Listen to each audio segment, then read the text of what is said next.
it's it's a conversation, you know, like totally a conversation. And for me, with the time thing, with time feel and that there's a grid. It's like this grid here, like these squares that all the instruments are on. And if it's lining up and it's cool and we're in on the same grid, then you can pretty much do anything. I don't necessarily have to lock in with what Søren's going to play. I can play around that, and it can still be funky. You know what I mean? And it still works. So let's.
So, yeah. So I had no idea. Just to mess with you. yeah. I had no idea Søren was even going to start. I thought I was going to start, so it was great. I had my ears open. Søren played what he played, and we tried to lock up. And there were, you know, dynamic things in there. We, you know, got quiet for a minute. We played a motif. You know, Søren soloed a little. There was communication. So I think that's always the key thing, especially as we've never played together before as well. You know, it's like I try and be as simple as possible, so that I can pay as much attention as to what's going on, you know, with the coordination, with the time and the sound, because I have no previous history with this musician, so I have to create a history really quick. Every bar is a new piece of information, and another one. One like this. You wanna? What?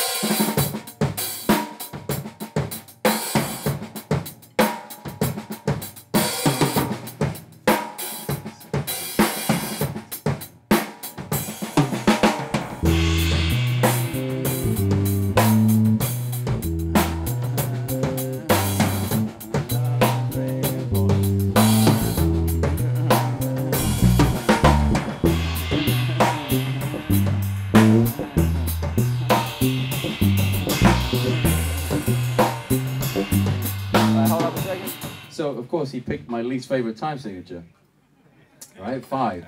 So I didn't even know what it was when he first started playing. You know, I had to count. And then, okay, finally, okay, great. He's trying to mess with me. Totally cool. And then, but my challenge there was, how do I locate where my strength is within that? I know it's a weakness of mine, so I need to sound strong, and I need to be musical at the same time and try and be melodic. So playing each note of the bar worked. 2, 3, 4, 5.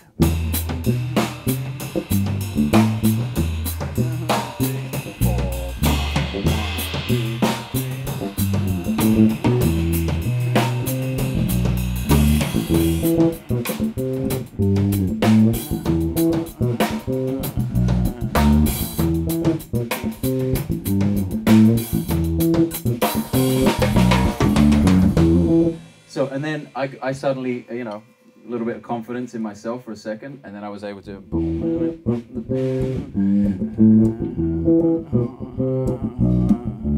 displace it a little bit, because I set myself like a clave or like a template of boom, boom, dee, boom, boom, boom,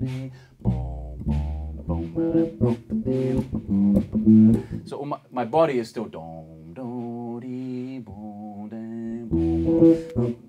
I can't sing the old one and play the new one. Damn it. Okay, that's what I'm practicing when I get home this weekend. 2, 3, 4. 2, 3, 4.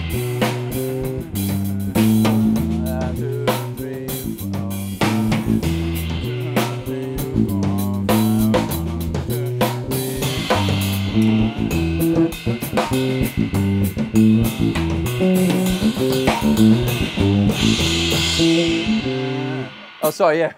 I was getting carried away. I was like, okay, how much can I mess with myself? You know what I mean? Søren can play it great, not so much. So I'm like, I'm trying to push myself even then, you know what I mean? Yeah, let's play something in 4. Yeah. Ain't nobody? Oh, 4 meter back. Right? Yeah. Except I don't play slap at all. And that's a total slap thing. You know what?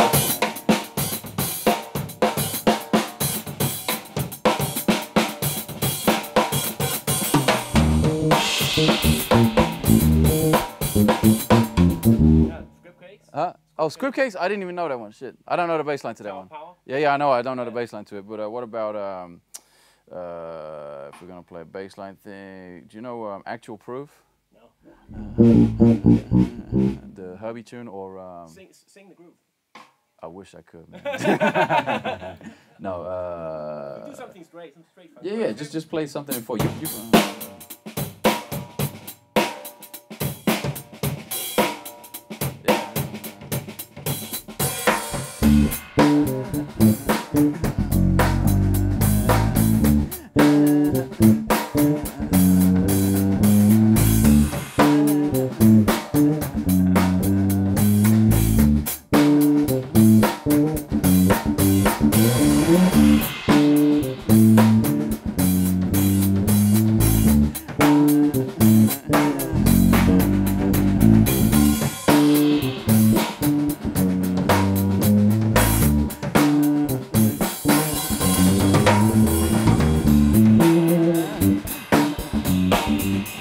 So I should also say that if I was gonna play music like that, I probably wouldn't use this bass. For instance, it doesn't. I'm already like, it's the wrong sound. Like that Mexican jazz bass around the corner would be great for this. You know, I picked it up. I was like, is this $200? Oh no, 2,000. Okay, you know. Was definitely thinking about buying that this evening. But yeah, that's another important thing about being stylistically relevant for the music, like playing, you know, knowing about, you know, the right instrument selection and maybe playing a P bass or a jazz bass or something for something like that, you know, or if it was a rock thing, like I'm trying to find a good Rickenbacker that I can play with a pick, for instance, you know, I'm like really, all kinds of weird stuff, a Mustang bass, a Jaguar bass, like all kinds of funky stuff that, to make different sounds with, and it makes you play differently. You know, if you play a different drum set or a different tuning of the toms, the sound and the rebound or whatever makes you play different stuff. You know, this is like an Aston Martin, you know, or a Ferrari. If I went and played like a Fiat Punto or something, it's going to make me play a little different, just the same as it would make me drive it a little different, you know. I would drive a Fiat Punto like, you know, like, because it's a little roller skate with a turbocharged, like a turbocharged hairdryer or something in it. The Aston Martin's a little bit more, you know, but you're doing 200 miles an hour and it's that quiet. So it's a different reaction to the instrument, I think, and that's an important thing to be aware of. And with pedals and effects and all kinds of things you play, I play so much more different.